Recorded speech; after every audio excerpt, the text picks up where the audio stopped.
Hello বন্ধুরা, সকলে কেমন আছেন? আজকে আমি একটা অন্য কথা আপনাদের সামনে তুলে ধরব। আমি একটা দিদিকে কমেন্ট করেছিলাম, উনি বিদেশে থাকেন।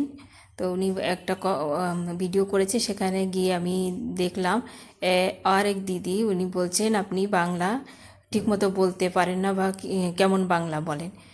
বাংলা কথা বলা সবার যেরকম হয় না, কারণ পশ্চিম বাংলাতেই অনেকগুলো রাজ্য আছে, সেখানে সব বাংলা ভাষা তো সবাই বলে, কিন্তু তাদের ভাষার টান তাদের আলাদা। আর তিনি আজ 20 বছর ধরে বিদেশে থাকেন। ঘরে যদি বাংলা বলে শুধু হাজব্যান্ডের সঙ্গে, আর বাড়ি যদি কল করে তবে তিনি বাংলা কথা বলতে পারবেন।